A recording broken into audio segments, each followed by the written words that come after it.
open for long-term uses Crown Farm High School temporarily as a holding school during the renovations when needed, while maintaining flexibility for the future boundary decisions. Do you see this as a viable alternative to the current proposal? Why or why not? So the question is on the recommendation that the City of Rockville put forward, and the question is, do you see this as a viable alternative to the current proposal? Why or why not? And we'll start with Andrew Friesen.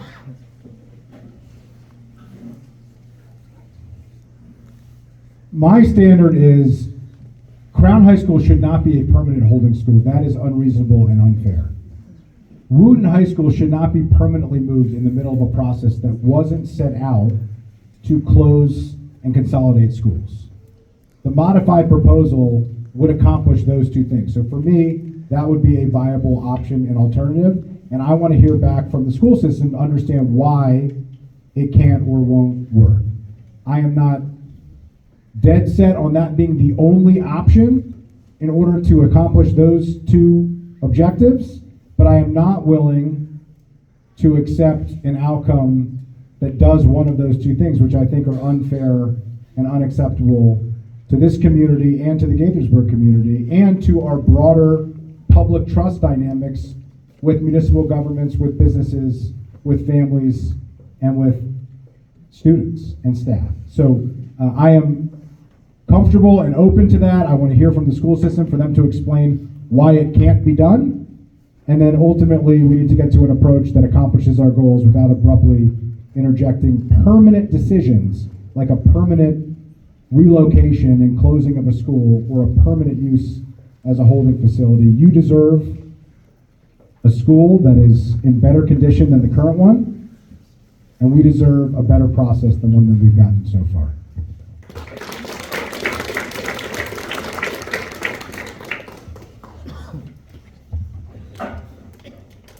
So what I very much appreciate about this proposal and this conversation is that the City of Rockville is thinking through the steps, trying to be creative, trying to work with the school system, as is the City of Gaithersburg.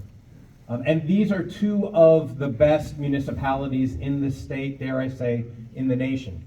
These are dedicated public servants who care deeply about this community.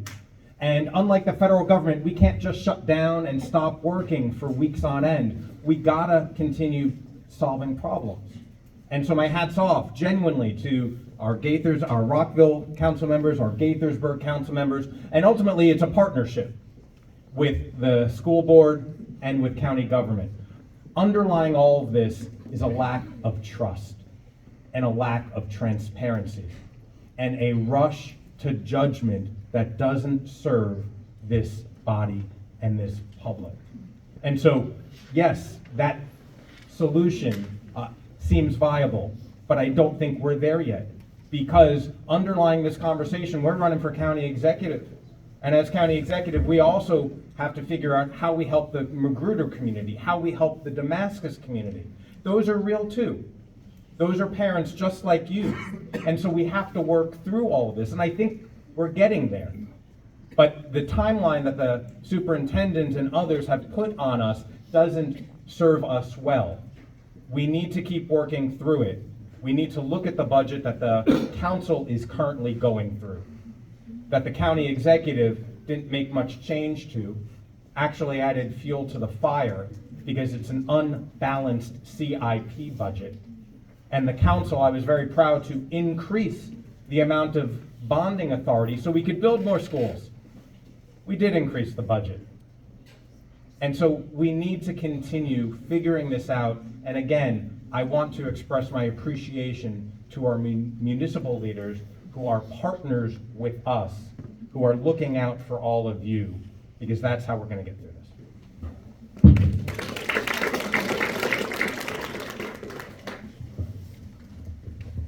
I'll just start where Evan ended. Thank you to the City of Rockville for their advocacy. They're recording right now, but for their advocacy, and it has brought in that whole council and mayor together. And you're doing what you're supposed to be doing, advocating and being constructive about it and saying, here's a potential alternative solution. The one thing I'll say is there has never been a boundary change in the history of boundary changes where everyone's happy. This doesn't exist. That being said, you got to demonstrate, here are the numbers, here's why this has to happen here, and that's what didn't happen with H. And that's why people are frustrated, in part why people are frustrated. Look, I get it. I was there in 2020. I raised my hand when we added Wootton and Damascus and Magruder to, into the CIP. Like, when we voted for the funding to do what you all were expecting, an upgraded and revamped, rehabilitated high school. But at the end of the day, the numbers have to work. And that's why we have to press on the numbers. That's why you have to press on the numbers, and the school system needs to respond and tell you what's going to work and what's not going to work. I will say the $300 million that we're borrowing is the same amount we were borrowing in 2009. That would need to be $550 million today to even keep up with purchasing power. The fundamental problem here and why we're pitting communities against each other and having to rob Peter to pay Paul is because we are not investing enough in our school capacity. That's why people move here. And as executive, I'm going to right that ship. It's going to take, I have a 7-year-old, he'll probably be 20, but we'll fix it. We got to turn the ship around, and we have to do that. And I think that's the major problem here. In the meantime, fiercely advocate, ask hard questions. I will help you get answers to those questions. As chair of the education committee, we've had hundreds of sessions, demanded so much detail that the school system gets mad at us that we ask so many questions. But that's our role in oversight, and we'll continue to do that. Thank you.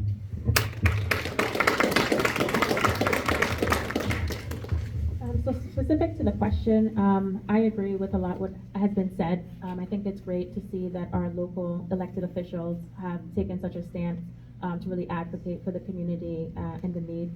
I think for me, it's more about building consensus. I think you guys have done an excellent job in building coalition, having your signs, doing your protests, testifying at the school board, really getting everyone's attention because you care, right?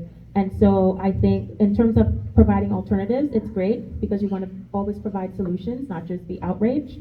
But I do think it was just what does the community want, and being able to help support you guys and be an ally in that, I think is critical. Again, ultimately, it's for the children and for their education and their future so that they are college, career, and community ready. I do think that there are other dynamics at play, right? So at first and foremost, we want our students to be safe. We did a tour today, and there are portions of this building that I would not be pleased for my child to be going here. And so it is critically important that our students are able to be in a safe building, and having a brand new school relatively close by is a temporary solution. But ultimately, this is the community that you guys moved, you centered your whole life around. And so, you can be patient. You tell me, okay, I need to wait 4 years or 2 years. Give me a defined time that I can be patient while you rebuild my school. Absolutely, but I want to come back, and I want that assurance that the school will be available for me in the future to build, to sustain the community. But I do agree, student enrollment is down, and it's projected to be down for the indefinite future. Birth rates are low, and so we do need to start thinking about, do we have a need for new schools, or do we just need to continue to take care of the schools that we have? And so there is a need for us to do the exercises that we're doing, but again, it has to be intentional. It has to be mindful of the needs of our community members, because ultimately you guys, it's your government, it's your school, it's your community, it's your tax dollars, and your voices matter the most.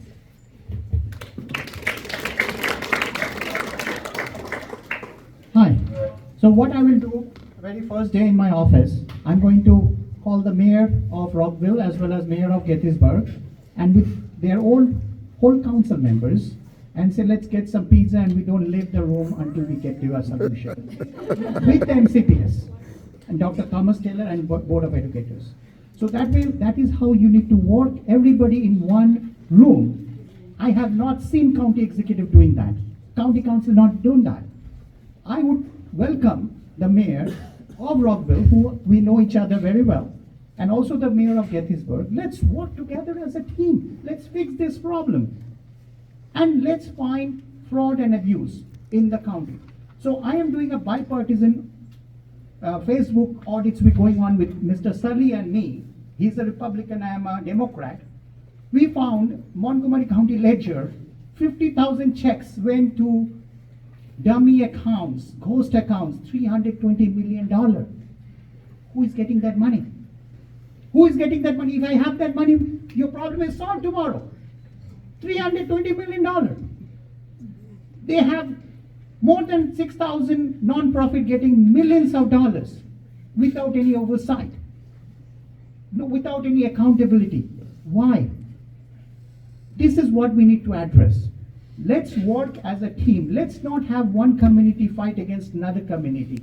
We are one human being. Our motto is we are all human. We want our kids to have a better education. I myself is a parent of MCPS. Their education is going down and our property tax going up and their expense is going up. Why? Because there are so many salaries going up. Makes no sense. I'm a common person. Let's make it change. Support me, I'll do it.